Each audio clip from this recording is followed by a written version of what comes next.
Hey everybody, and welcome back to Guerrilla Filmmaker. This is episode 3, and I am your one and only host, Owen. Last episode, I talked about the process of conceiving of ideas and organizing them and storyboarding them. Today, I'm going to be shifting gears a little bit and talking about a much more specific idea, which is how to write a bad guy in a story. But before I get into that, an inescapable word from today's sponsor, Simply Scripts. Simply Scripts is an awesome website that I accidentally stumbled upon a week ago that houses a library of scripts written for shows, movies, plays, or just for fun. What I like about this website is that you get immediate free access to just about everything on it. As far as I know, there is no subscription service or account needed, no paywalls or even ads to completely ruin your script browsing experience, which is kind of a rare commodity these days. In the footage on screen right now, I'm exploring the original script Sunday section for September. When recording, I wasn't paying much attention to the description of the listing, so I had no idea what I was getting into when I clicked on Streets of Bourbon by Florist Grump. In fact, you can pinpoint the very moment that I lock in when I read the words Bubba Gump Shrimp. And the same goes for whatever Reverend Zombie's House of Voodoo is. I'm not sure what that is, but I digress. If you want to practice your filmmaking skills without dedicating the time to your own script, this place is a one-stop shop. Now back to the show.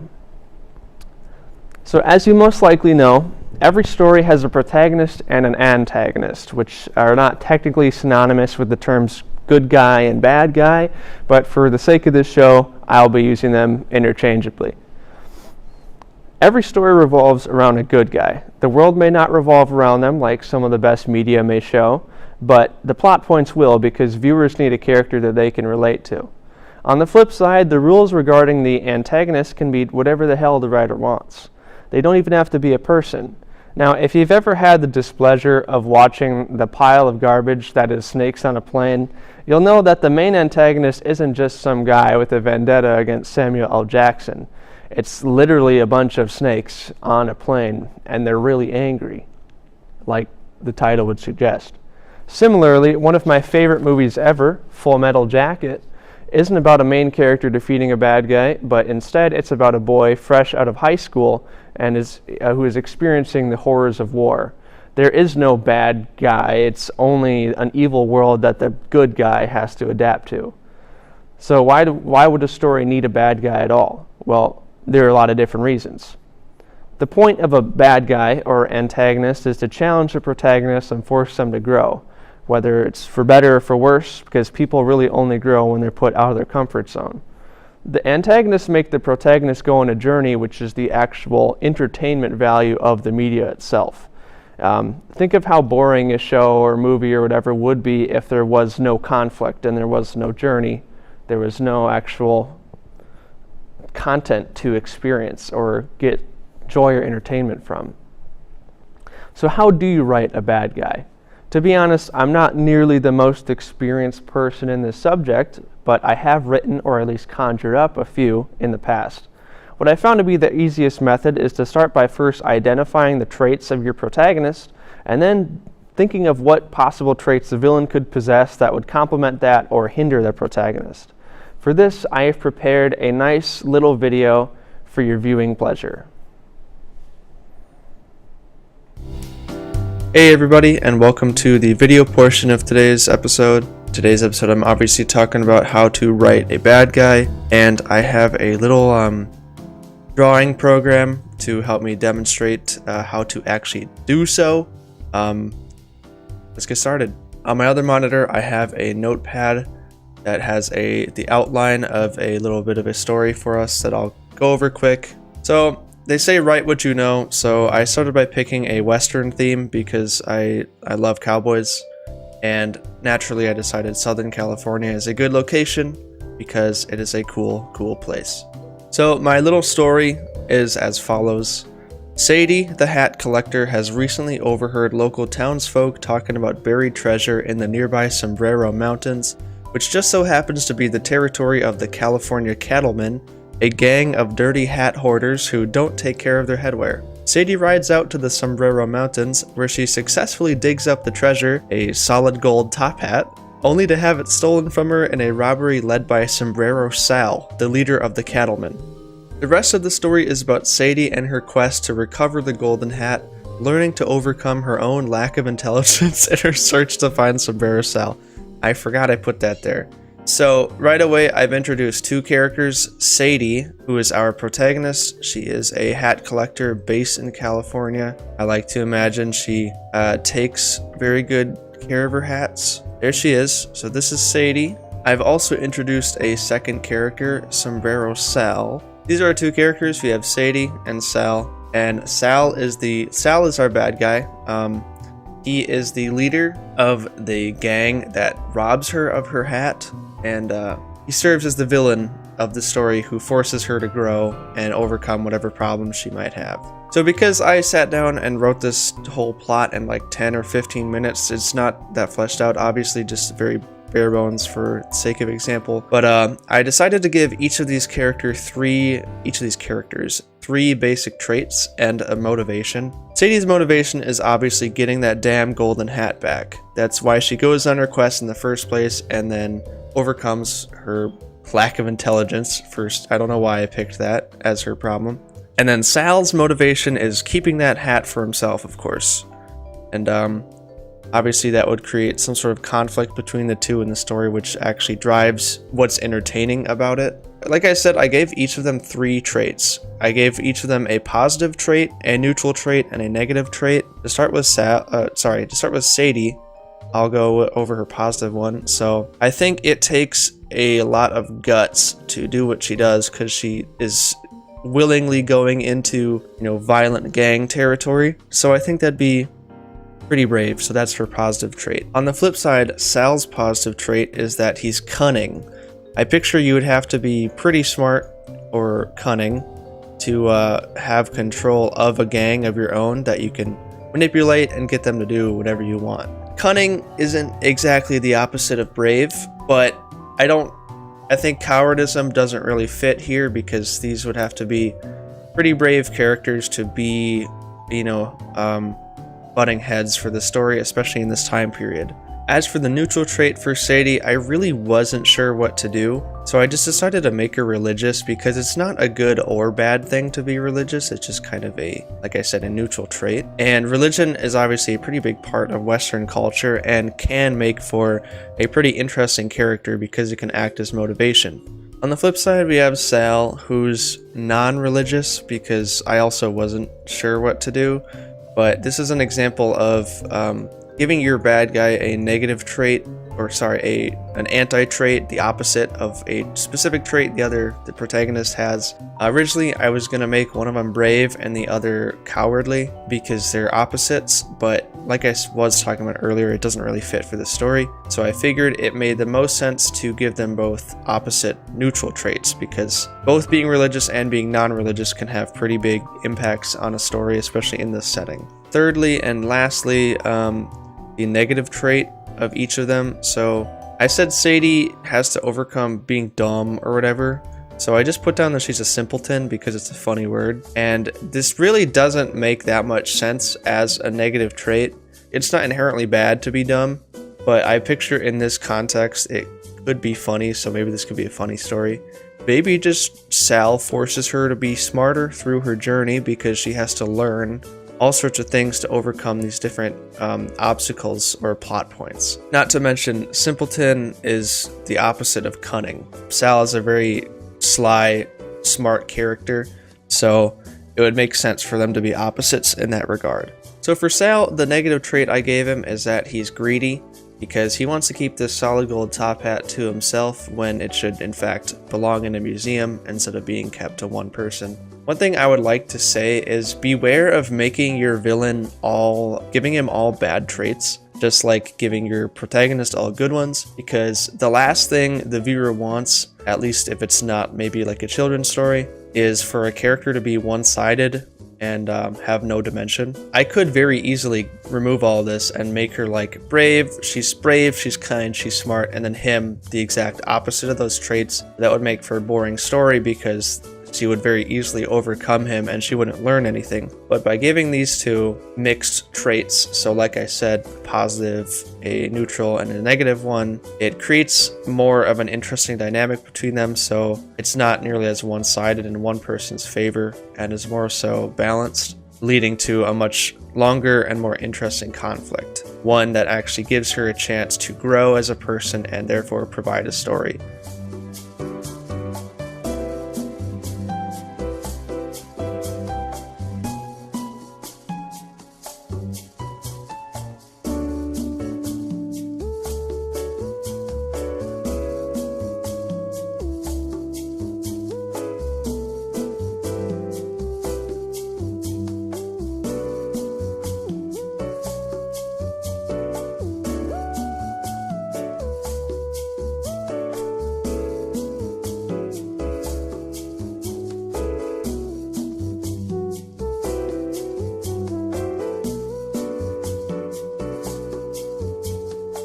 That's about all I've got for this video segment, so back to the live show. And well, that is, at least what I think to be, the simplest possible way of explaining how to write a bad guy in a story. Very bare bones, obviously, but I like to think that it gets the job done enough. Although this may not be the best method, it's the one that I tend to gravitate to when writing up a new story or a new character for a story. And for now, that's all I've got for this episode of Guerrilla Filmmaker. In conclusion, maybe the real bad guy was the friends we made along the way. Peace out and happy filmmaking.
Hello everyone, my name's Robbie Heaney and this is the Pylon Pundit. I want to start off this week's episode by talking about a topic that has been the center of much controversy over the past decade or so, and that is, what is a catch? When we're watching a game, we think it's easy to say something is or is not a catch. Some guys make the catch look really easy. Sometimes guys don't make it look very easy at all.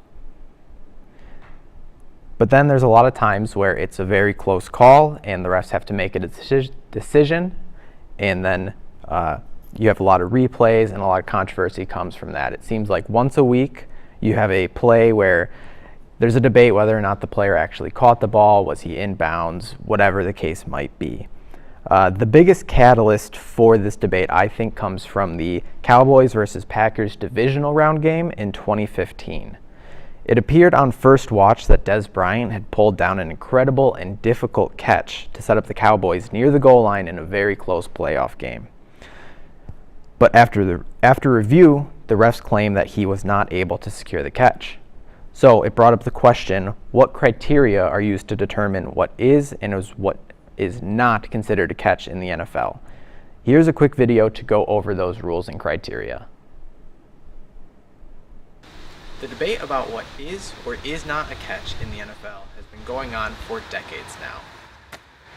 And in this video, I'm going to go over some of the rules to explain what is a catch.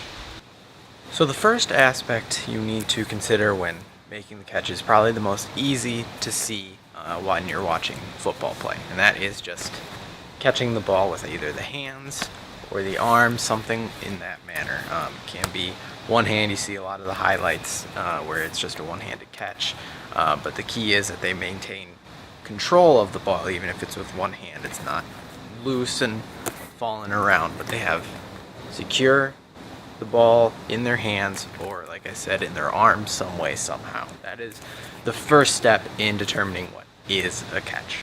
When it comes to maintaining control of the football in this first step, you also need to consider when the plays are happening near the grass. So a lot of times you'll see a ball hit the ground. A lot of times you'll see the ball hit the ground here like this, but as you can see, I have still firm control. It doesn't knock it loose or something. So if I were falling, my knees are on the ground, obviously, and the ball hits the ground, well, I still maintain the security of the ball, so that would be considered a catch. That's a very common misconception, is if it hits the ground, it's incomplete, when that's not the case. Now, if I catch and I'm falling, and obviously that's incomplete. But sometimes it's not quite so dramatic. Sometimes it might just be a little loose and it landed back in my hand, but that hitting of the ground jarred it loose just enough that even though it lands back in my hand, it's going to be an incomplete pass. The next part about making a catch in the NFL comes down to whether the player is considered in bounds or out of bounds. And so for this part of the video, we're going to say that the grass is in bounds, the field of play, and the concrete is out of bounds. So we already made the catch, secured the ball in our hands. And in the NFL, you need to have at least 2 feet in bounds, or it could be a foot in like a knee, for example, something like that. It just has to be any body part other than your hands. So say this wouldn't count, for example, as being in bounds. So have the hand and leg, but then step here, that would be incomplete because you didn't have proper control in bounds, I should say. So again, you just got to watch if they're inbounds. Sometimes it gets really, really close. They're hugging the sideline. You can't really tell. Maybe there's a sliver of grass in there or not. So what you need to consider is what the refs call it on the field. If they say it's inbounds and maybe the toe was just hitting, if they review it, they need indisputable evidence to go against what they called on the field. So if they called this a completion, even though I'm technically out of bounds, there's a good chance it's going to stay a completion. Then the last step in making a NFL catch is where it gets especially subjective. So that would be making a football move after you've secured it. You've been in bounds for sure. You have to then make a football move, and the football move is again subjective. So for example, if I catch it here and I'm in bounds completely, tucking it away, for example, that would be considered a football move. Or if I catch it and then take an additional third step in bounds, or even out of bounds, that third step could take you out of bounds, but you have the 1, 2 in bounds, 3, that is considered a football move. Catch, turn to avoid a defender, things of that nature are considered football moves. Where it gets hard to judge is a lot of times you'll have guys making plays right on the sidelines where They catch it, their toes are just skimming inbounds, and then they fall out right away. Well, they made the catch, they had secure control of the ball, and they were inbounds, but they were falling out. There's not really any time to do a football move. So that's where it gets a little bit subjective. And so there you have it. That is all the steps in completing a catch and what is considered a catch in the NFL. So again, you want to make sure, step 1, you have control of the football. Then step 2, making sure you're inbounds with 2 body parts that are not the hand. And then step 3 is making a football move, again, where things might get a little subjective, but look for anything like tucking the ball away, taking an additional step, turning away from a defender. Any of those things would be considered a football move. And so if you take all 3 of those things and they all happen together, you can pretty much guarantee that that is a catch in the NFL.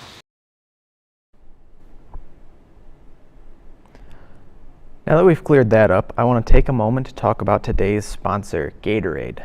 And specifically, I want to talk about the Gatorade GX bottle. So, first glance, it kind of looks like the normal water bottle, Gatorade bottle you'd see on the sideline of a lot of different sporting events. But where it's a little different is if you open up the lid here, you can buy these flavor pods that are essentially the flavoring and like the electrolytes, all the stuff that they put in Gatorade that you would get in your bottle at the grocery store. And so what you do, fill your water bottle up, put the pod here, and push down.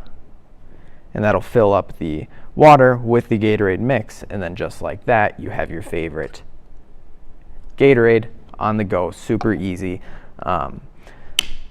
I love these things. The bottles themselves are actually customizable. I have a little Bears logo on mine here, but there's so many different options, all the different teams, your name, different things of that nature. You can add just about whatever you want. If you go to their website, you can design the bottle yourself, or the grocery stores, most grocery stores have pre-designed bottles as well, and you can also pick up the pods online or in most grocery stores. I've talked a lot about the NFL in my past couple of videos, so I want to take this next segment to talk a little bit about the college football world, and I'll be talking about the top 5 upcoming draft prospects at this point in the season, in my opinion. So first up is Travis Hunter from Colorado. Travis Hunter is an interesting one because he does play equal parts cornerback and wide receiver, but his skill set, in my opinion, dictates him more to be a cornerback at the NFL level. I think he could be a good receiver, but some of the skill sets that he has as a corner, I think a lot of it coming from the fact that he has played receiver at a high level, just kind of separate him, put him on a different tier than a lot of guys you see coming out in the draft. So I think if he decides to go be a cornerback in the NFL, there's a good potential that he could be one of the best ones almost immediately. The next guy I want to talk about is Ashton Jeanteath, the running back from Boise State.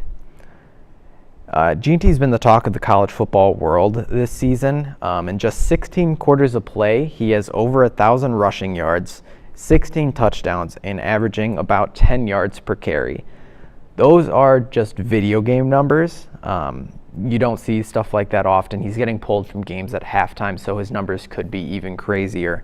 But he's just so dominant that he doesn't need to waste reps in games that they're just blowing the other team out. So he is my number 2. I don't necessarily think he'll be drafted number 2 just because of positional value with running backs these days, but purely based off his talent and skill set, I think he's the second best player overall in this draft class thus far. The biggest knock against him is that he plays at Boise State, so you don't really have a super high level of competition, so his stats might be inflated a little bit, whereas if he played in the Big Ten or the SEC, maybe it brings him back down to earth a little bit. And then my number 3 guy is Will Johnson, cornerback from the University of Michigan. Johnson's probably been the most dominant corner in college football over the past 2 seasons. I know I said Travis Hunter is my number 1 guy as a corner, but just the resume over the past few years, I think Johnson has been the most dominant. He just doesn't have quite as high of a ceiling as Hunter does, in my opinion. and he just plays the game a little bit differently. He is more of that lockdown type of corner where he's going to just eliminate receivers from the play entirely, so quarterbacks aren't really going to throw at him, and he'll often make them pay when they do decide to test his side of the field. Whoever does take him in April is going to be getting a guy with lockdown cornerback potential. My number 4 guy is Mason Graham, defensive lineman, also from the University of Michigan. Graham is an absolute force on the interior of Michigan's defense. He's the prototype kind of player you want on your interior D-line nowadays. He's very stout against the run, and that's probably his strongest suit, but he's been very productive from a pass rush standpoint as well. Last season, he tallied 28 hurries, 7 hits, and 4 sacks, which coming from an interior rusher are very good numbers. And I think he has room to grow on the pass rush aspect as well. If he can turn some of those hits and hurries into sacks, his stock can absolutely skyrocket, and he has all the tools to be an ideal modern day interior defensive lineman. Then the last guy I want to talk about today is Tatario McMillan, the wide receiver from Arizona. He is one of those guys that you kind of look at and watch and say that he must have been built in a lab to be an elite wide receiver. He's 6'5", and while he doesn't have a official 40 time yet that we can see, he can absolutely fly down the field. He kind of brings back that old school bully ball guy that goes out and just says, I'm bigger, stronger, and faster than you. You can't guard me. But that's not his only skill set. He can line up all over. He usually lines up outside, but he does line up a good portion of the time in the slot as well, so it's definitely something he can do. And he's not the most polished of route runners at this point in his career, but I think there's room for him to improve just because he is just a well-rounded, fluid athlete. So I wouldn't be surprised if he can kind of take that leap in that regard and kind of turn into a well-rounded, true wide receiver 1 for whoever ends up taking him this coming April. And with that, that is going to wrap up this week's episode of the Pylon Pundit. I hope you enjoyed this episode and will join me next week.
Hi there, and welcome back to another episode of Game Talks. I'm your host, Brendan, and today I'm going to be diving into a few games with a bit more of a subjective look, as today I'm going to be going through my top 5 favorite video games, what I like most about them, and I'm going to be analyzing them a little bit as we go through as well. So, without further ado, let's get started.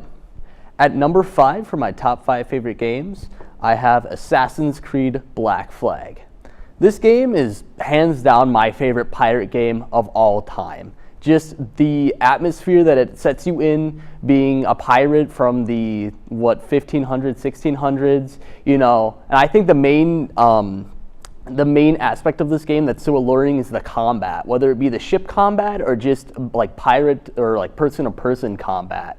I think the ship combat is so simple, yet can be it feels so good to do. There's so many systems. You have your chain shots at the very front of your ship that you can shoot ahead to slow down your opponents as you're chasing them down. You have a mortar you can get on your ship that can help you blast people that are really far in front of you or to your side, that you don't have to move to the side of your ship for the broadside cannons either. There's so many different things that you can do with your ship and you can micromanage and control in a fight, and I think that's what makes it so great, is that it gives you the ability to really hone in and focus. I'm doing the chain shots and I move over to the broadside cannons and then I'm going all back and forth, and it's just such a good mesh of systems and mechanics in place that just make you feel awesome, and it really makes you feel like a captain of your own ship.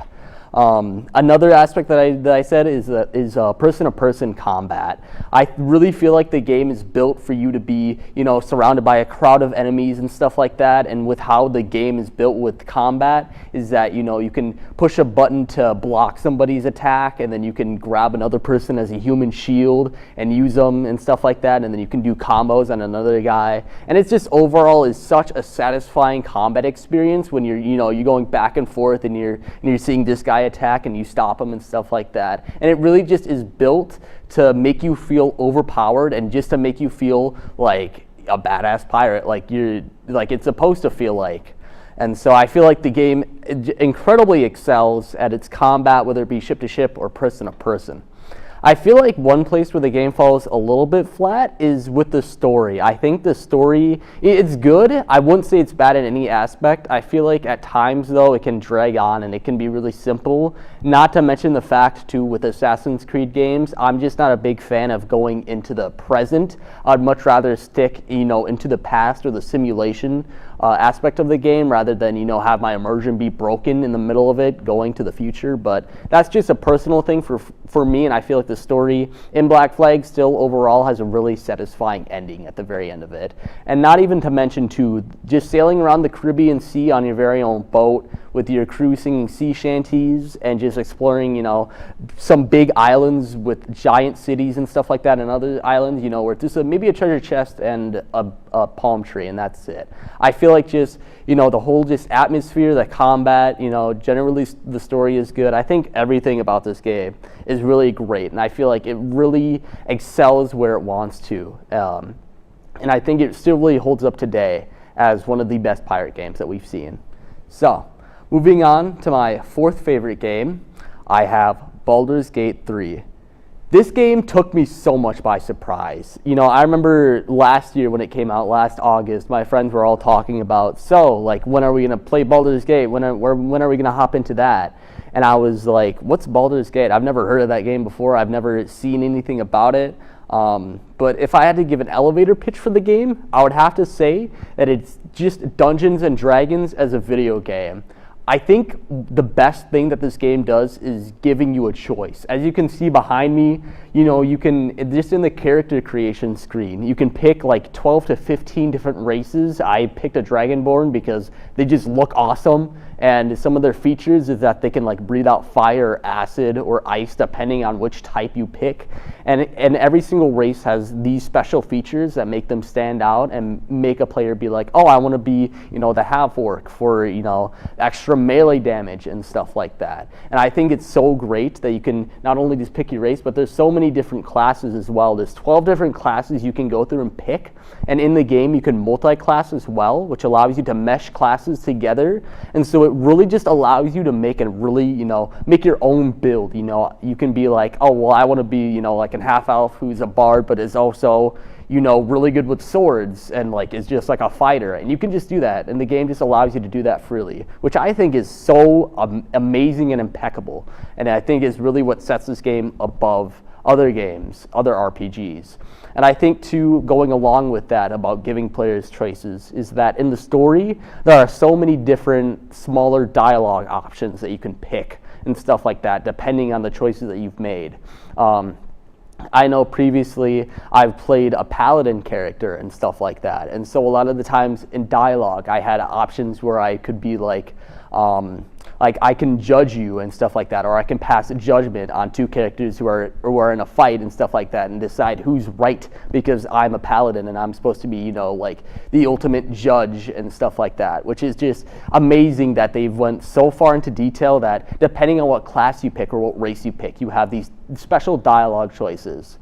I think another good thing about this game is that it's turn-based combat. As you can see behind me, I'm in the middle of a fight and stuff like that. You can manage a party of 4 different characters and then also have your summons as well. And speccing each character to have their own different play style, going through, really optimizing like what you think your enemy is going to do or what your enemy could do, and trying to minimize you getting injured or you getting affected by what they're trying to do, I feel like is really just a huge puzzle. The combat system is a huge puzzle that you have to go and try to solve, and it gets really complex. And I think that is just amazing that you have to go through and try to, think about it really critically and stuff like that, rather when other combat systems are just like, pressing a button and you're just hitting another person.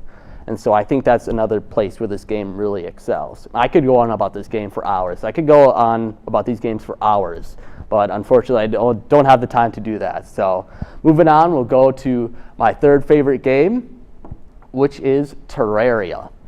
Terraria, I remember playing this when I was younger, and I didn't quite understand it. I thought it was fun going around and hitting enemies and stuff like that, and then building, a really bad house. But I think as I've grown up and as I've, fully played the game through multiple times, I've really seen the beauty in it and why so many people like it. There's thousands of items in the game. There's so much to get. There's so many different items. You can play between 4 different classes. And it's overall just, again, it's just a game that gives you the choice to do what you want to do. You can be like, well, I don't want to use like a sword. I want to use like a yo-yo as a weapon and kill things with a yo-yo. And the game is like, yeah, sure, go ahead. And it gives you so many different yo-yo options that you can progress through. And speaking of progression, I think this is the best thing about the game, is how smooth the progression is. You start off the game, you're incredibly weak, you're getting one-shot by enemies and stuff like that, but then you go down and you mine some ores, you craft better armor and weapons, and then you can finally get to a place where you can fight the very first boss of the game. And then after that, the boss gives you items to craft even better weapons and armor, and then you can go on and defeat the next boss, and then it allows you to, get like a pickaxe to mine better ore, and then it just keeps going and going. And there's so many layers of progression to it, which just make the game so in-depth and just so complex, which I think is one of the best things, is that there's so many things to get and do and ways to progress. And again, it really gives you the choice as a player to do what you want to do.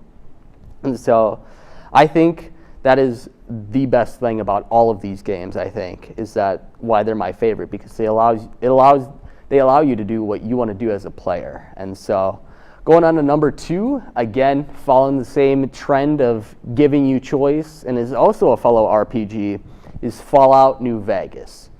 Fallout New Vegas is my favorite Fallout game of all time. I enjoyed the entire series besides from the original games, but those are a very different topic for a different day.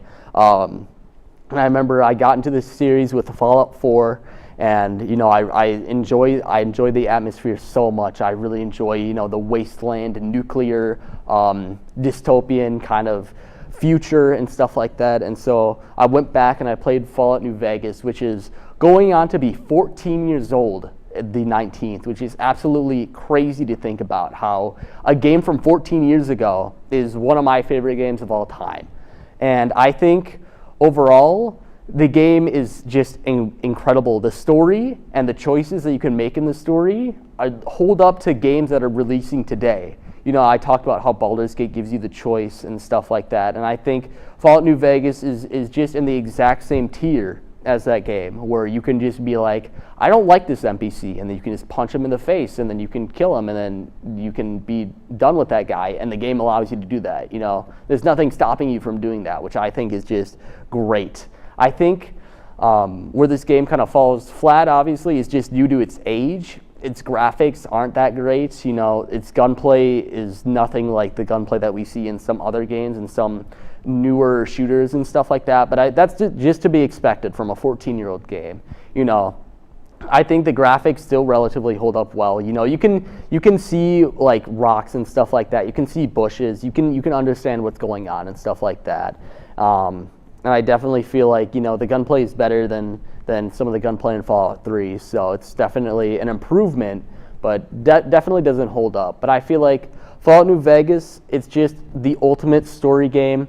The environment that it takes place in, the Mojave Wasteland, is just beautiful, where, as you can see, it's just a desolate desert wasteland, you know, with a few ruined buildings every now and again. And then you have the main centerpiece of it all, the Las Vegas Strip, which has been redubbed as New Vegas and stuff like that. And walking through there the first time, getting access and going through and seeing, you know, the contrast from, you know, the blank and desolate desert, the dark desolate desert, to the blinking lights, you know, people walking all along the streets, you know, robots going all about. It really just is such a great environment that it sets up for the player. And that's why I have to say Fallout New Vegas is my second favorite game. Now, before we get into number one, I have to talk about our sponsor for today's episode, Steam.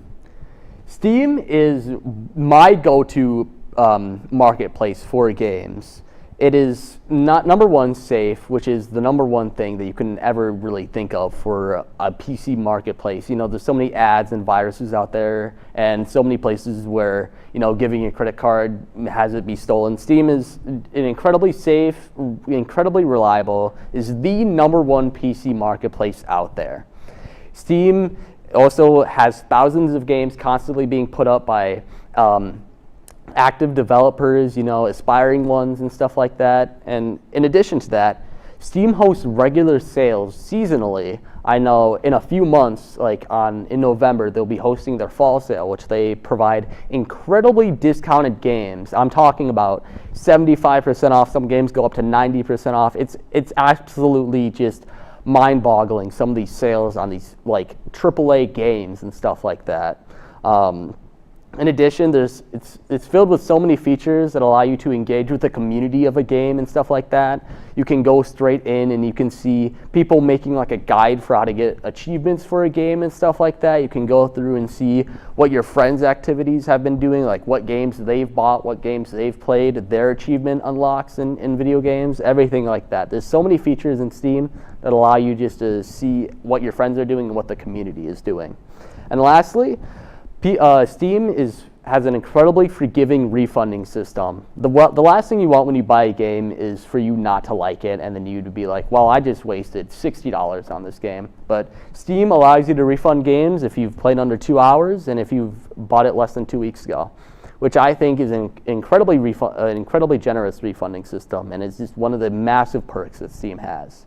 So, to enjoy all these benefits, download Steam on your PC today. Now, let's get into my number one favorite video game of all time, and that has to be Minecraft. I grew up with this game. Since I was, I want to say about 8 or 10, I was, watching my brother play this game and stuff like that, and since then, I have just been enthralled by what this game can do and its possibilities in it. I think, again, where this game excels is allowing you to be creative. There's not really any story to it besides from the defeating the Ender Dragon and stuff like that. But that's you can decide to do that, and if you just want to focus on some of the other aspects of the game, you can as well. This game has so many different niches that you can fit into. If you just want to focus on building a cool looking structure or something like that, building cool houses or building a cool city, you can. and you can just be focused on that. If you want to, you know, go exploring the terrain and stuff like that, going and seeing all the structures or the crazy cave systems and stuff like that, then you can go exploring. If you want to be more focused on the mechanical aspects of the game, and you want to go more into the redstone and like wiring mechanics, you know, there's some people out there who have built some crazy mechanics from, you know, simple piston doors that open and close automatically to a working computer inside of a video game, which is just absolutely mental to me, that this game is so deep and it allows you just to do something like that. That's just crazy for me to think about.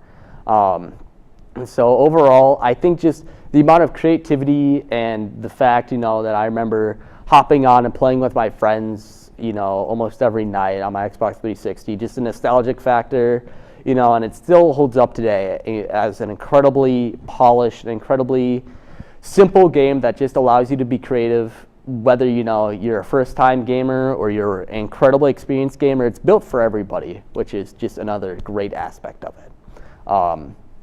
But now, let's get into an aspect of all these games that I haven't really talked about at all yet, and that is the music.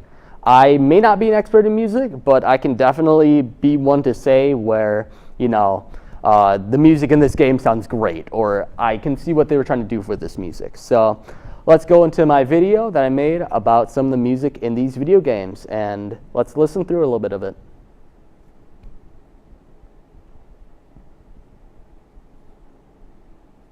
Now, all of these games have different ways of tackling music and how to incorporate it into their games. So let's start with one of the most common approaches to music in games. Many games will have set songs to play at certain points in the game. For example, Terraria plays different songs depending on where the character is in the world. You can hear the music change and fade in between songs as it moves from, for example, a plains biome to a jungle biome.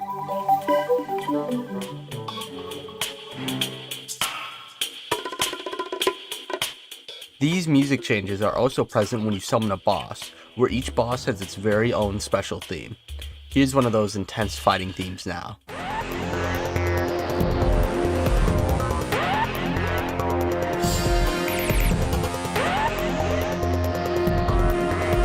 Baldur's Gate 3 music is incredibly fitting for the atmosphere that the game takes place in, and also kind of fits into this category as well.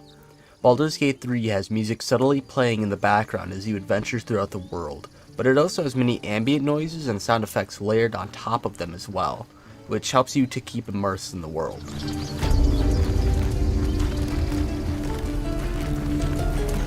However, the music changes as you enter fights with enemies, and like Terraria, the bosses have their own epic songs for fights as well.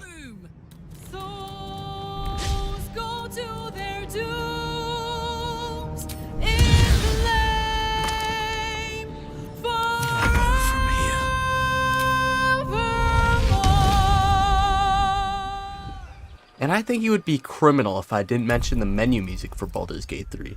The main menu shifts from a peaceful hilltop view to a deep and dark cave, with foreboding yet legendary singing and music backing this change.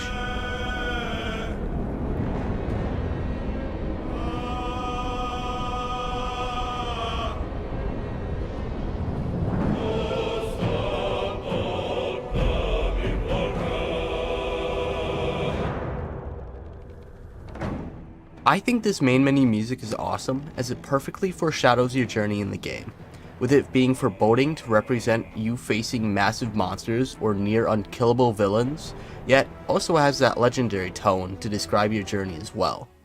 Some other games take a different approach to music, which I like to think of as quote-unquote wandering music.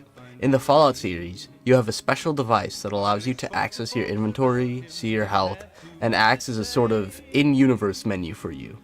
However, this device also features a radio that you can tune to listen to classic hits from the 40s and 50s while wandering the wasteland. Big iron on his head. This fits for the game's atmosphere as it has a retro-futuristic vibe, and there's an indescribably awesome feel about killing enemies with such a contrasting tune in the background. Big iron on his head. The same goes for Assassin's Creed Black Flag, where as you sail your ship along the sea, You can have your crew sing sea shanties to help you pass the time. Weather boys, stormy weather boys, when the wind blows, we're all together, boys, blowing. This is a perfect way to incorporate music into these games, as since there is a lot of traveling that the player has to do, playing catchy songs to distract them from their long journey to the next piece of content is brilliant. Finally, there's Minecraft, which does music a bit differently than the rest of these games. Instead of having set music play at certain points, or having an in-universe explanation for playing music, Minecraft randomly cycles through a track of music that can fit almost any activity that you do in the game. C418 is the mastermind behind some of these iconic gaming pieces, and I believe you will recognize at least one of these songs if you're at least a little familiar with gaming.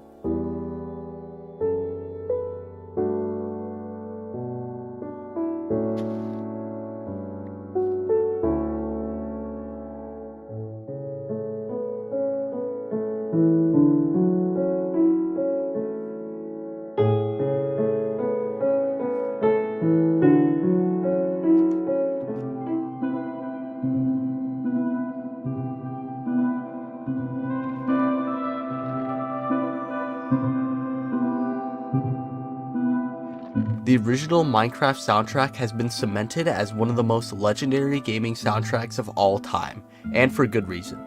These songs can portray peacefulness, adventure, or creativity depending on what you're doing, which is absolutely astounding. This music is some of the best as it can truly adapt to what the player is doing. Overall, music adds so much to these games that would be sorely missed if they weren't there. From setting the atmosphere, to distracting the player from boring gameplay, to immersing them in the world, the music elevates these games from just good to great. Thanks for joining me this week as I covered my top 5 favorite games. I hope you join us next week as I wrap up Game Talks with a final conclusion episode. So, I've been Brendan, and I've been your host for Game Talks. That's all.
Hello, my name is Elliot Doolan-Roscom, and welcome back to What the TKD. In this show, we will dive deep into the details and history of Taekwondo, my experiences with the martial art, and much more. In today's episode, we will be comparing different martial arts in relation to Taekwondo, as well as running through a very short, quick mock class. There are many different martial arts practiced all over the world, including Taekwondo. So let's kind of start off by listing and explaining some of the other major martial arts that are practiced across the globe and comparing them to Taekwondo. First is karate.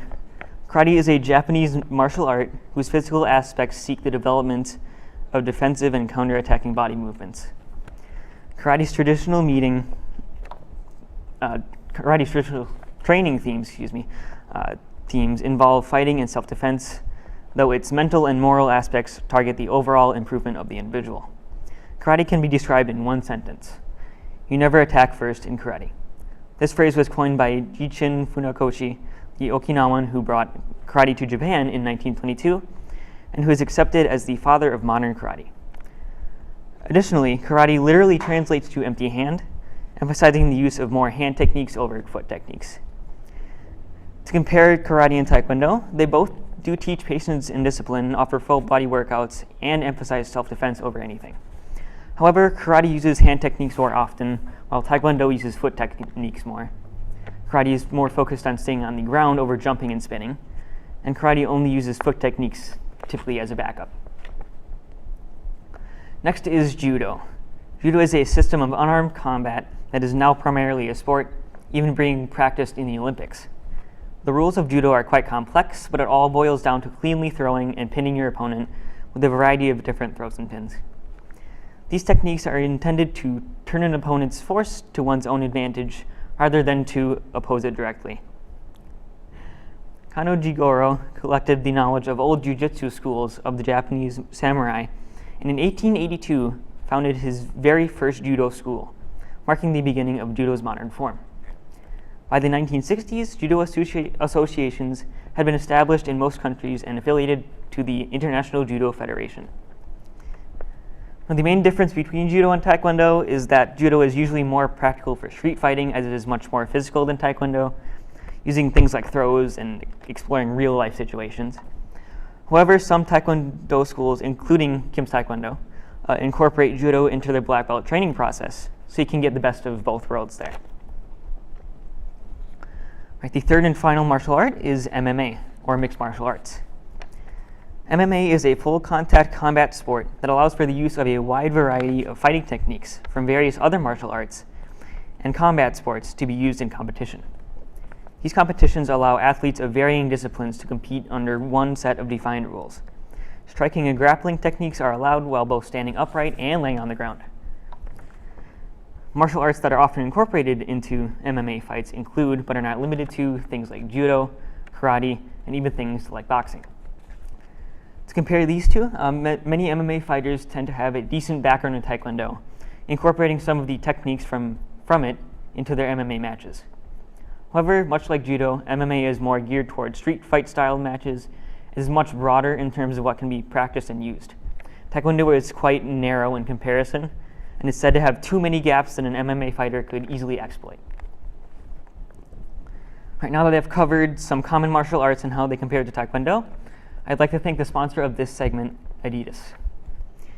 You may know Adidas from their comfortable shoes or other clothing, but they also produce extremely comfortable and professional martial arts uniforms. I currently have one of their uniforms right now, and I'm using them currently, and it's amazing from the materials all the way down to how well they hold up through every single class I go to. So again, thank you for Adidas just for sponsoring this segment. To finish off the stream, I will take you all through a quick mock class, but first, here's a video detailing what you may need for one.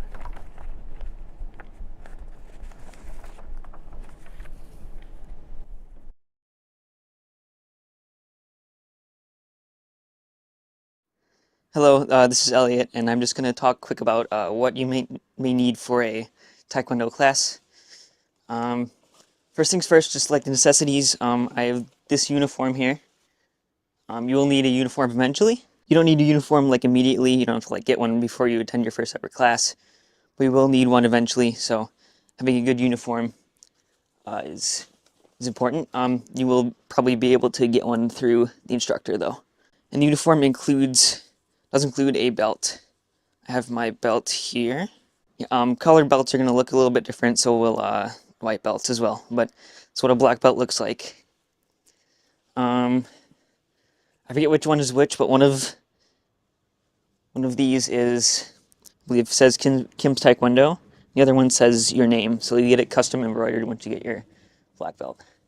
Okay, other things that you will need eventually, probably, but aren't necessarily necessary until later, are fake, obviously, weapons, just for practicing self-defense and stuff. I have this really cool fake wooden knife here that I really like. I think it's really cool. So I have this, and I have things like a stick, just for practicing self-defense. I have a bunch of other stuff in there, but I don't know if I should show that on the video here. Another thing that I would highly recommend is having some sort of notebook to take notes. You will be developing like sequences of movements and stuff like that, so you probably should write those down for specific things for tests. It's always important to have a notebook here to write stuff down so you can reference it later. Some other things that are quite useful for class are the bags in general. I have this very nice bag. It helps me just carry around my stuff.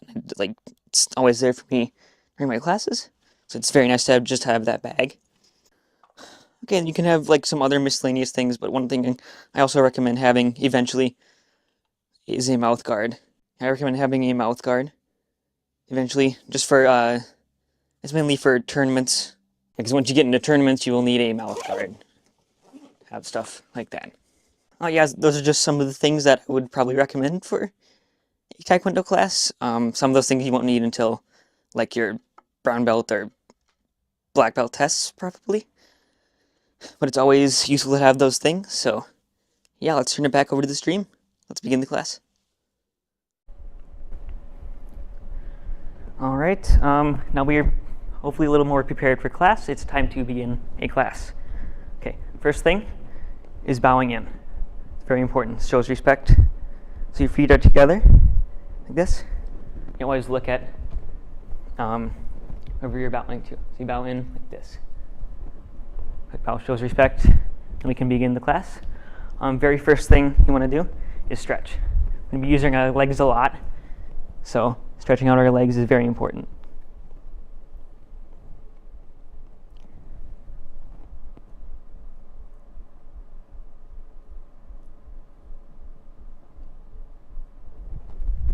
Right. Stretch up here.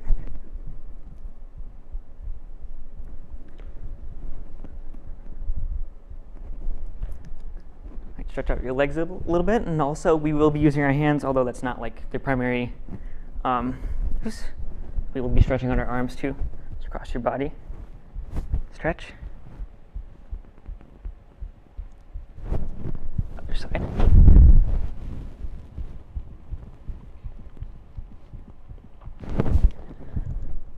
All right.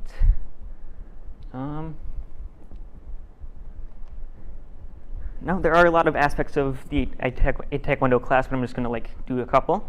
One of the big things, aside from kicking techniques, is stances. So stances are things like foot positions for your attacks and stuff like that. So one of the main ones that we use. So our feet together, and then we come out.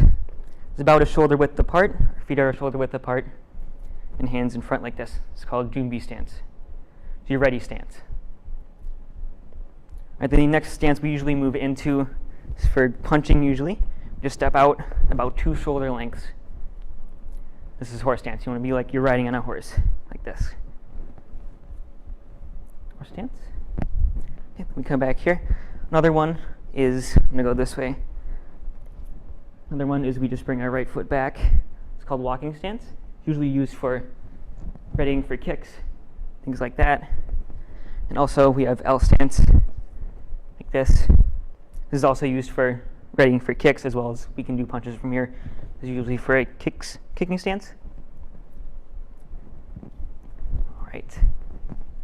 Those are some basic stances. I'm gonna quick go over middle punch again because I know I did that very quickly in the last show. So, okay, for middle punch, 2B stance. We step out left to our horse stance here. Whenever we're ready for a punch, our hand is always at our belt here.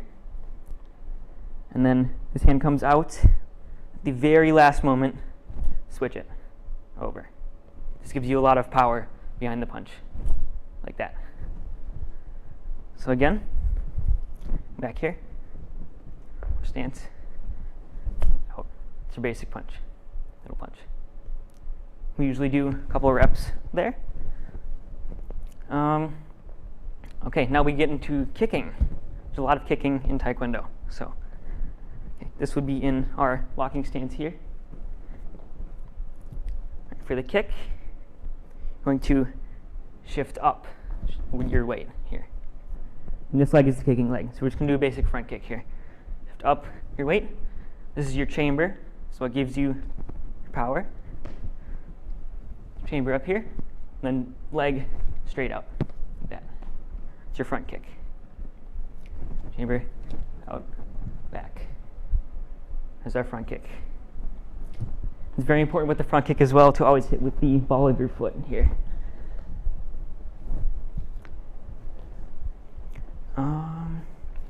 Another thing is blocking attacks.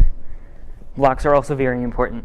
So we're just going to go through a few of them really quick. Okay, I'll be in walking stance for this. Okay, whenever you're ready for a regular block, you be left hand palm facing towards you, right hand palm outward. Your left hand is going to be blocking. So I'm just going to do a low block here. So your hand that's inside, straight down, block.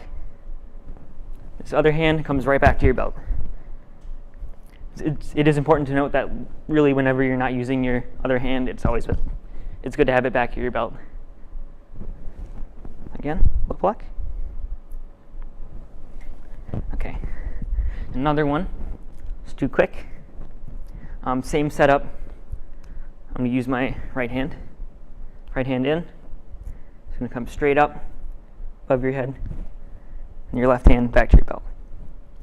This is a high block, usually for blocking things that come over on top of your head. So again, high block. All right.